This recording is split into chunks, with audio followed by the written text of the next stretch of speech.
전갈과 개구리라는 이야기가 있습니다.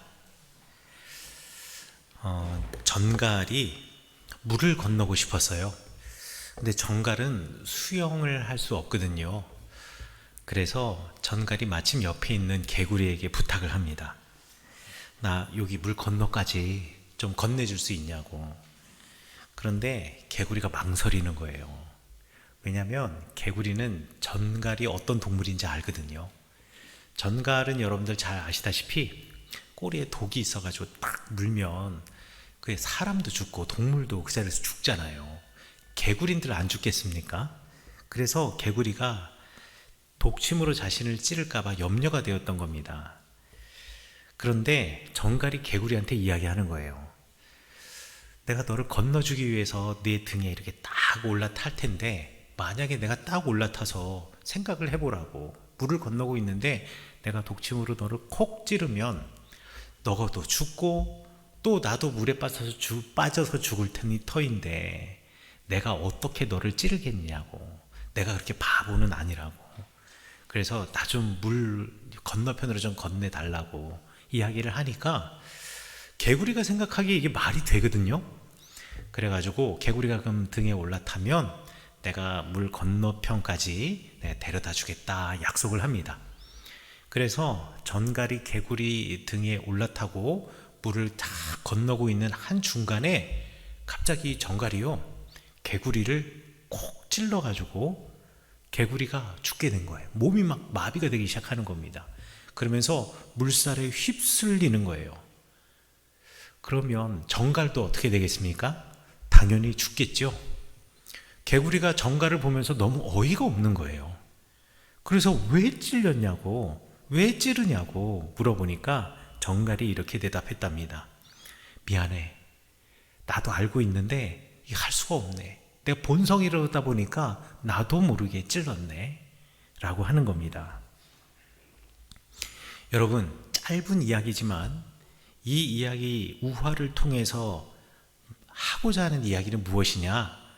사람들 사이에서 약속이라는 게 얼마나 믿음직스럽지 못한가? 사람들 사이의 약속이라는 것이 얼마나 믿을만하지 못하는가라는 겁니다.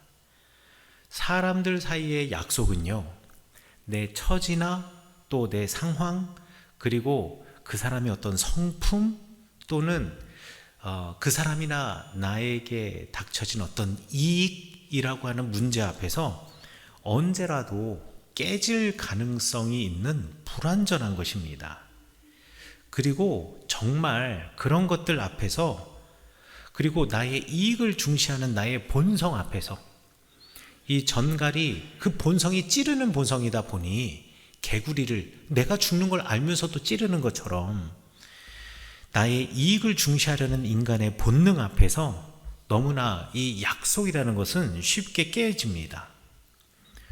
약속을 우리가 둘간에 맺고, 야, 우리 이거 꼭 지켜야 돼. 이거 안 하면 우리가 뭐 벌금을 낼 거야. 내지는 어떤 불이익을 당할 거야 하면서 계약서나 문서도 만들고 도장도 찍지만 내게 닥친 상황에 따라서 그런 굳은 약속까지 지키지 못해 법정에 서는 수많은 사람들이 있습니다.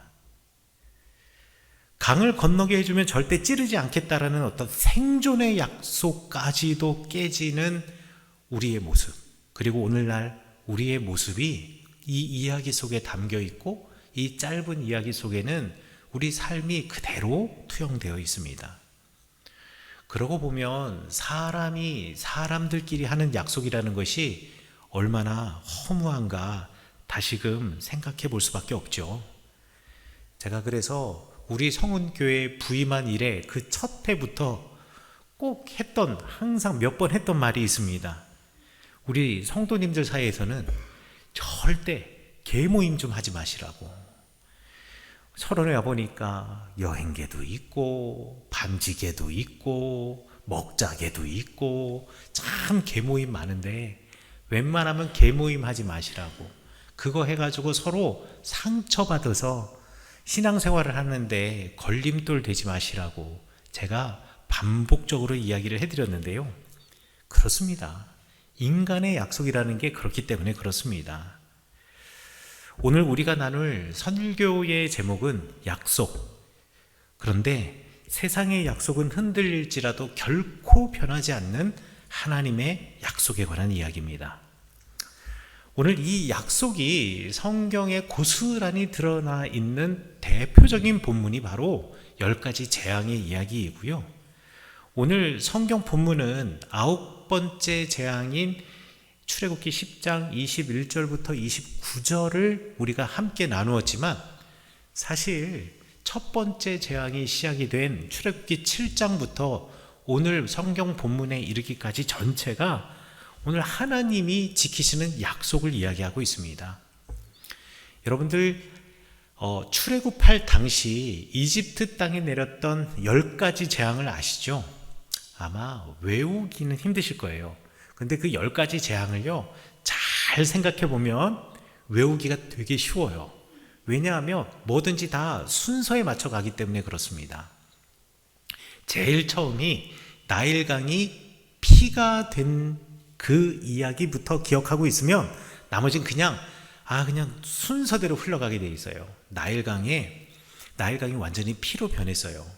그럼 그 사람들이 마실 수 없고 동물들도 마실 수 없고 그리고 거기가 다 피가 됐으니까 산소도 없고 이러다 보니 나일강에 있는 생명체란 생명체들은 다 죽겠죠.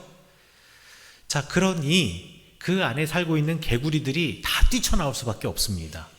그래서 나일강 피 재앙 다음이 개구리 재앙이에요. 그런데 이 개구리를 다시 다 나일강으로 돌려보내고 또 육지에 있는 땅에 있었던 많은 개구리들이 또 죽습니다. 죽으면 어떻게 되겠어요? 다 썩겠죠. 그러면 거기에 이들이 생기는 겁니다. 그리고 죽고 났으니까 그래서 이 재앙이고요. 그리고 썩은 시체에는 항상 파리들이 끼어들겠죠. 그래서 그 다음이 파리 재앙입니다.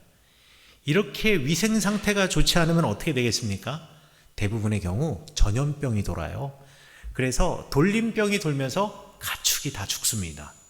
그래서 5번째 재앙이 가축이 죽는 재앙이에요. 사람은 뭐 여기서 안전할 수 있을까요? 가축만 죽을까요? 그렇지 않을 거예요. 그렇게 탁한 물을 마시고 가축들이 죽고 돌림병이 생기고 하고 사람에게도 종기들이 생겨나면서 병들이 생기기 시작합니다. 이 6번째 재앙이죠. 그리고 난 다음에 이제 자연재해가 일어나기 시작합니다. 하늘에서 정말 주먹만한 우박 덩어리들이 떨어지면서 이 우박을 맞은, 그러니까 지붕의 바깥에 있는 우박을 맞은 모든 가축과 사람들이 다 죽습니다. 그리고 들판에 있는 농작물들과 채소들이 다 피해를 봅니다. 그렇지만 아직까지 싹이 나지 않은 식물들은 계속 올라올 수 있겠죠? 그래서 하나님께서 어떻게 하셨냐? 남아있는 것 그리고 새로 올라오는 것 메뚜기로 다 먹게 해버렸습니다. 근데 아시다시피 여러분들 식물이 4월 달에만 올라오고 6월 달에만 올라오고 7월 달에만 올라오고 그렇진 않잖아요. 계속 올라오잖아요. 그러다 보니 하나님께서 완전히 씨를 말려야겠다라고 해가지고 뜨거운 동풍을 불게 해가지고 그 뜨거운 먼지 바람이 온 세상을 뒤덮어서 암흑의 세계로 빠뜨리고 그 뜨거운 바람에 남아있는 모든 식물들이 다 말라 비틀어져 버립니다. 이렇게 하나님께서 재앙을 이집트 땅에 일으키신 겁니다. 이게 순서대로 첫 번째부터 9번째까지예요. 이 재앙에서 그런데 특별히 우리가 기억해야 될 게 있습니다. 여러분들이 성경을 찬찬히 잘 읽으시면은 그거를 눈치챘을 수도 있을 텐데요. 우리가 이제 성경을 읽다 보면 9가지 재앙의 이야기가 너무 재밌으니까 그냥 그 이야기에 빠져가지고 세세한 단어들을 놓치는 경우들이 있어요. 뭐를 여러분들이 놓치시냐면 첫 번째, 우리 나일강이 피로 바뀌는 재앙. 이 재앙에서 하나님께서 이 재앙에 이스라엘 백성들은 피해를 입지 않게 하셨다라는 겁니다. 이스라엘 백성들은 이 재앙을 당하지 않았어요. 왜 그러냐면 성경 말씀에 보면 나일강이 피로 변해서 사람들이 먹을 수가 없으니까 마실 수가 없으니까 고난을 당했다라고 하는데요. 이스라엘 백성들이 살던 땅은 나일강과 큰 관계가 없는 땅이었어요. 여러분들도 잘 아시다시피 야곱의 가족들이 가뭄이 들어서 요셉이 총리로 있는 이집트 땅에 모두 다 이주를 해왔습니다. 그때 파라오가 요셉의 아버지 야곱에게 어떤 땅을 드릴까요? 어디서 살고 싶으니까 마음대로 고르세요 라고 이야기하는데, 요셉이 아버지에게 힌트를 주어서 어떤 땅을 골랐냐면 파라오의 입장에서는 전혀 아깝지 않는 땅, 그리고 파라오의 입장에서는 줘도 그렇게 신경 쓰지 않을 땅, 그러나 이들은 모르지만 진짜 좋은 땅을 선택하라고 이야기합니다. 그리고면서 말한 땅이 어디였냐? 고센이라고 하는 곳이었어요. 이집트는 나일 강물을 마시고 사는 땅입니다. 그 나라예요. 나일강의 길이가 6,000km입니다. 약 6,000km가 되는데요. 이 나일강을 기준으로 서쪽도 사하라 사막, 사람이 살 수 없는 곳이고, 동쪽도 동부 사막, 사람이 살 수 없는 곳이에요.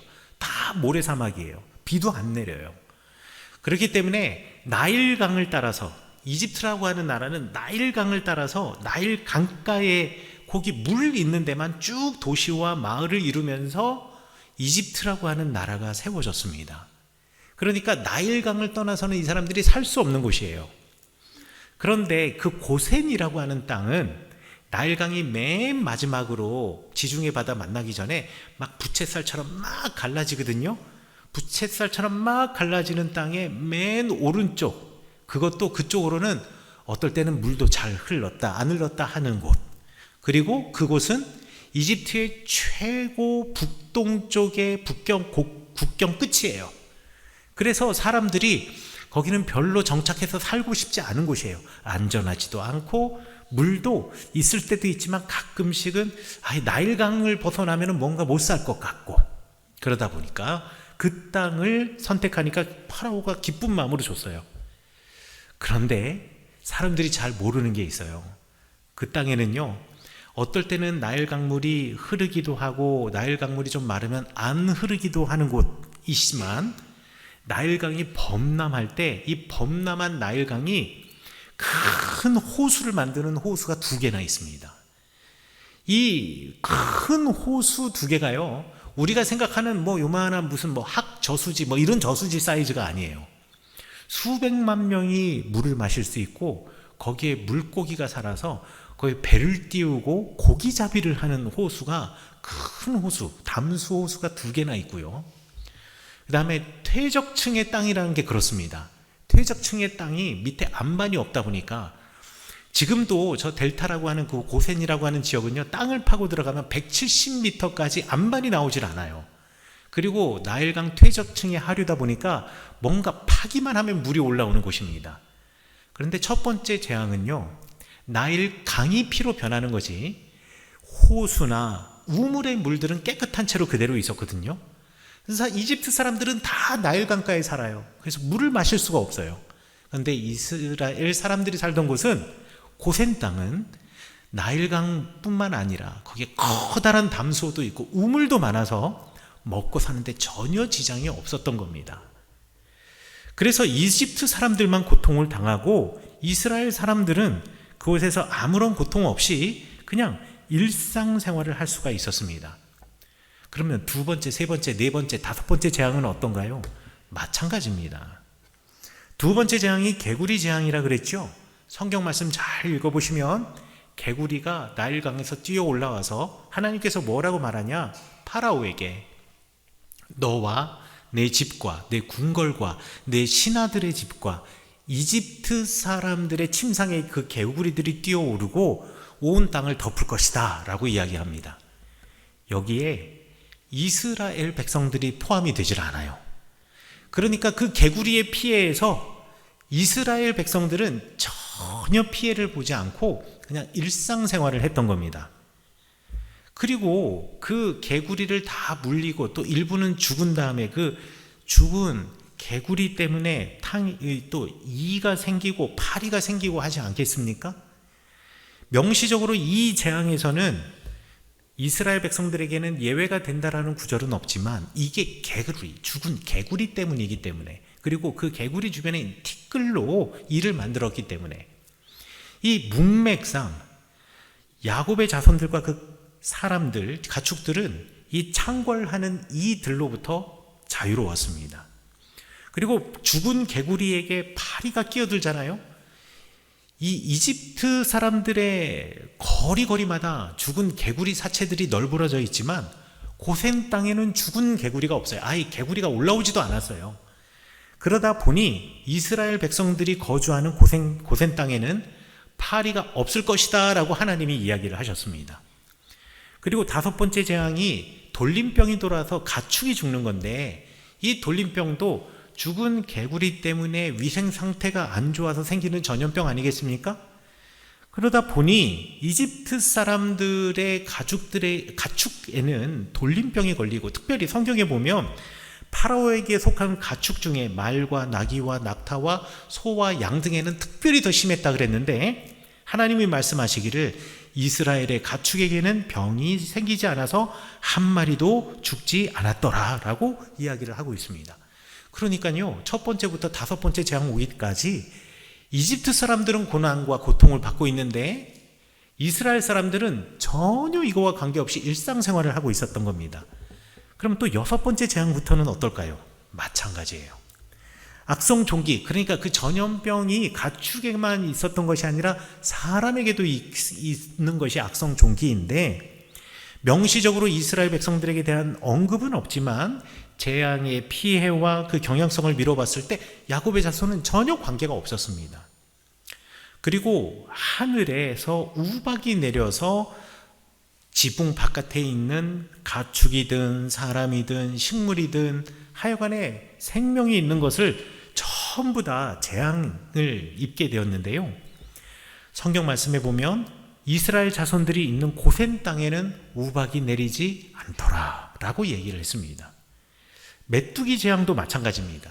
뜨거운 동풍이 불게 하셔가지고 그 동풍으로 메뚜기 떼를 쫙 불러 모아서 그 우박에서 살아남은 풀들, 그러니까 우박이 떨어질 때까지 아직 싹이 나지 않았던 밀이라든가 쌀보리 같은 것들, 다시 싹이 돋아오를 때 이제 메뚜기들이 날아와서 이것을 갖다 전부 다 갉아먹었고, 성경 말씀에 보면 이집트 사람들의 온 집과 파라오의 궁정과 신하들의 집에 메뚜기가 가득할 것이라고 이야기했는데요, 이스라엘은 이야기하지 않아요. 그러니까 이스라엘 백성들은 이거와도 관계가 없었습니다.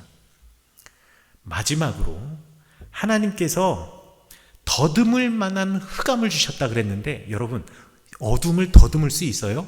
더듬을 수 없죠. 이게 뭐냐면요, 뜨거운 광야, 사막에 모래바람을 불게 한다라는 겁니다. 제가 이스라엘 살 때 매년마다 아주 뜨거운 그 모래바람이 불어오거든요. 그때가 언제부터냐?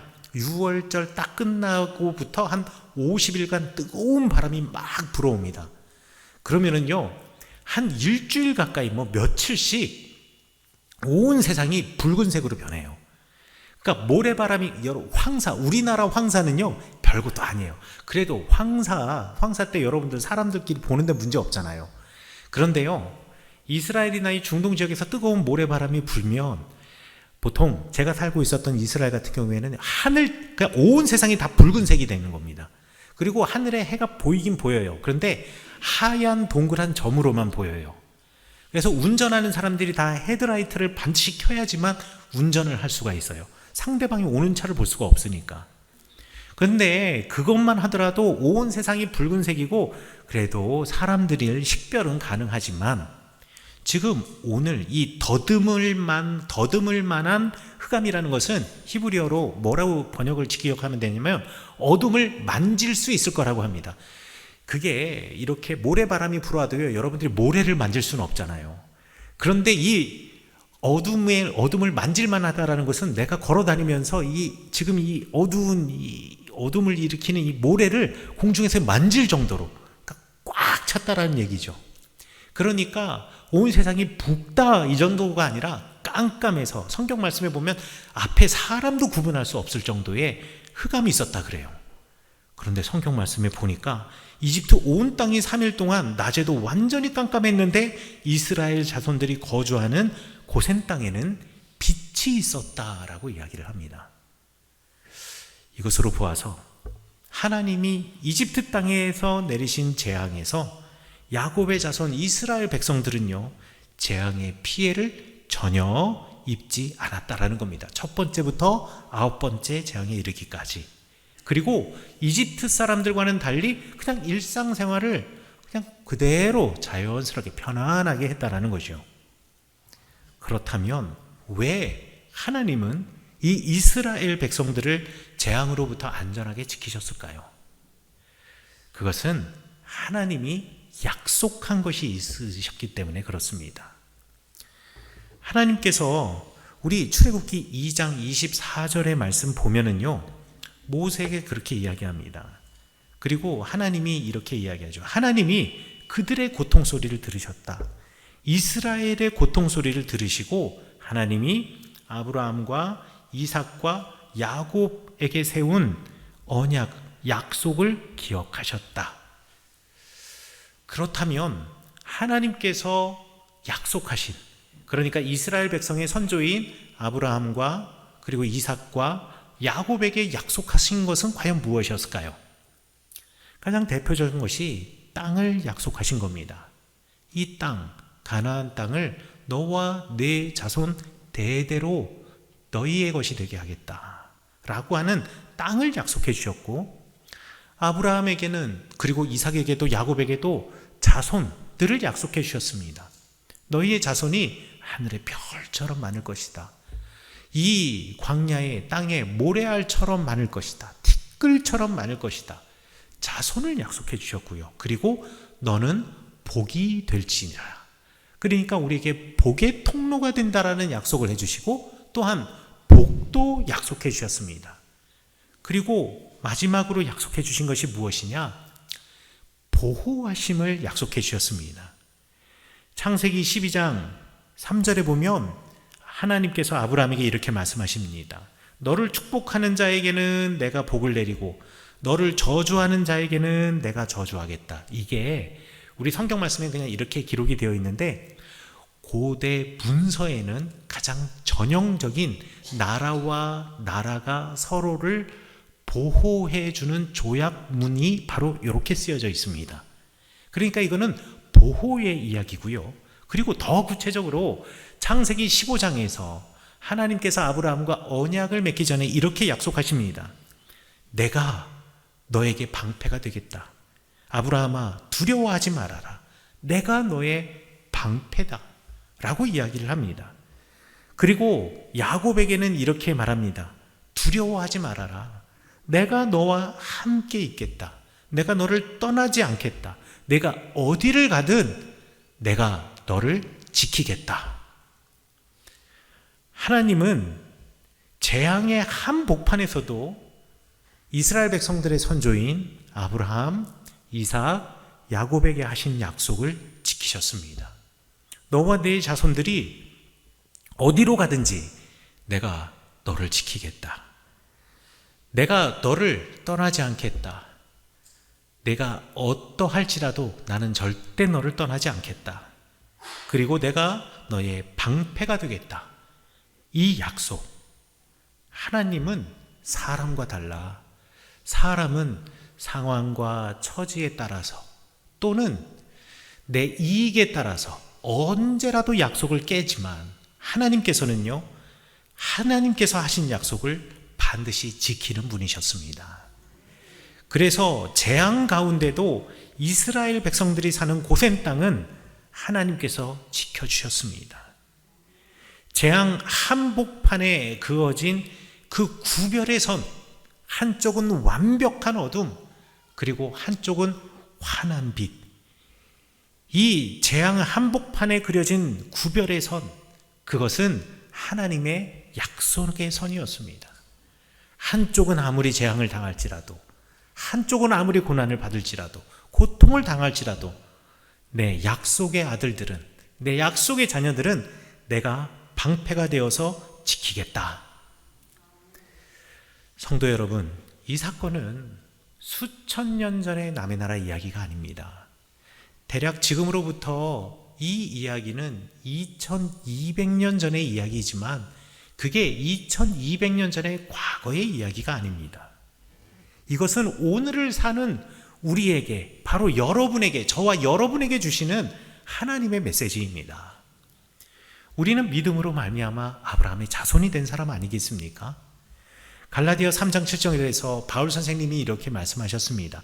그런즉 믿음으로 말미암은 자들은 아브라함의 아들이라 일컬음을 받을 것이다. 혈통적인 유대인이 아니라 아브라함이 가졌던 그 여호와 하나님을 향한 믿음, 그리고 그 여호와 하나님이 이 땅에 인간의 몸으로 오신 예수 그리스도, 그 예수 그리스도를 향한 믿음, 그래서 하나님의 말씀을 이 땅에서 지키며 살아내는 삶, 그리고 예수 그리스도께서 보여주신 하나님 나라 백성의 삶을 이 땅에서 예수님의 뒤를 쫓아가며 그 예수님을 흉내내가며 살아가는 처절한 오늘의 삶, 이 삶을 살아가는 사람이라면 우리 모두가 아브라함의 자손이라는 것입니다. 바울 선생님은 갈라디아서뿐만 아니라 로마서 9장 6절과 8절에서도 같이 이야기하십니다. 이스라엘이라고 하는 이름의 정의 자체를 완전히 새롭게 내립니다. 혈연으로 맺어진 민족이 아니라 하나님의 약속을 믿고 그리고 그 약속을 따라 하나님을 따르는 사람들, 이 사람들이 진정한 이스라엘의 백성, 하나님의 씨라는 것입니다. 그런 면에서 저와 여러분들은 하나님의 백성인 것입니다. 그렇다면 하나님께서 아브라함과 이삭과 야곱에게 준 약속은 곧 오늘 우리에게 주시는 약속이라는 겁니다. 세상은 지금 재앙과 같은 고난, 전쟁을 겪고 있습니다. 또 여러분들도 경제적인 위기나 질병이나 또는 마음속이 마치 깜깜해서 아무것도 보이지 않는, 어떻게 표현할 수 없는 무거운 마음을 가지고 있을 수도 있습니다. 하지만 여러분 꼭 기억하셔야 됩니다. 왜냐? 무엇이냐? 하나님은 약속하신 분이라는 것입니다. 재앙의 한복판에서도 분명히 우리 하나님은 선을 구워주신다라는 것입니다. 그 선은 우리에게 주시는 약속의 선, 내가 세상 끝날까지 너희와 함께 있으리라, 내가 너의 방패가 되겠다 하는 바로 그 선입니다. 성경에는 우리를 향한 수많은 복의 약속이 있습니다. 그 약속 중 여러분들이 잘 아시는, 먼저 그의 나라와 그의 의를 구하라, 그리하면 너에게 이 모든 것을 더하시리라 라고 하는 돌보심의 약속, 평안을 끼치노니 나의 평안을 너희에게 주노라 라고 하는 평안의 약속, 세상에서 너희가 환난을 당하나 담대하라, 내가 세상을 이겨노라 라고 하는 승리의 약속, 많은 약속들이 있지만 하나님께서 내가 너의 방패가 되어 주실 줄이라 라는 약속, 그리고 하나님께서 우리와 함께 하신다라는 그 약속이 오늘 우리에게 힘이 되어서 약속을 반드시 지키시는 분, 그분을 붙잡고 애굽의 재앙 속에서 고센 땅을 지켜내셨던 그 신실하신 손길이 오늘 하나님의 약속을 믿고 붙드는 우리 교회의 모든 성도님들과 반드시, 그리고 나와 반드시 함께 있다라는 것을 잊지 않으시는 여러분 되시기를 간절히 축원합니다. 그러니 걱정은 주님께 드리시고 담대하십시오. 여러분의 주변에는 하나님의 약속의 선, 은혜의 선, 구별의 선이 있음을 반드시 기억하시기 바라겠습니다. 하나님께서 아브라함에게 주신 약속, 이삭에게 주신 약속, 야곱에게 주신 약속은 일방적인 약속이었지만 그 약속을 누리는 것은 우리의 믿음입니다. 여러분 생각해 보십시오.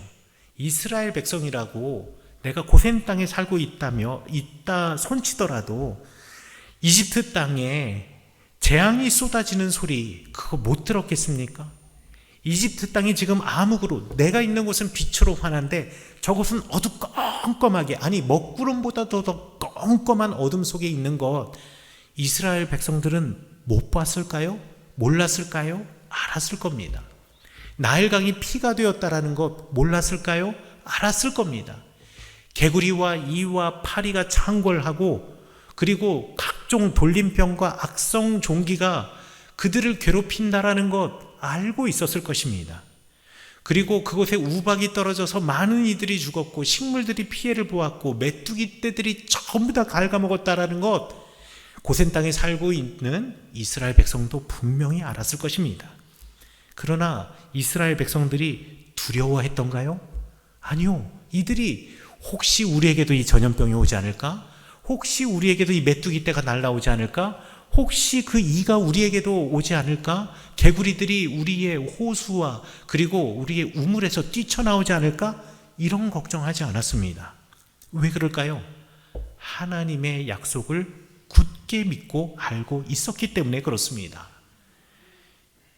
사랑하는 성은교회 성도 여러분, 눈앞에 여러분의 지금 닥친 상황이 마치 이집트의 흑암처럼 깜깜해 보일지라도, 그리고 내가 당하는 이 모든 일들이 마치 이집트 땅에 있었던 하나님의 재앙 같은 그런 고통일지라도 여러분 두려워하지 마십시오.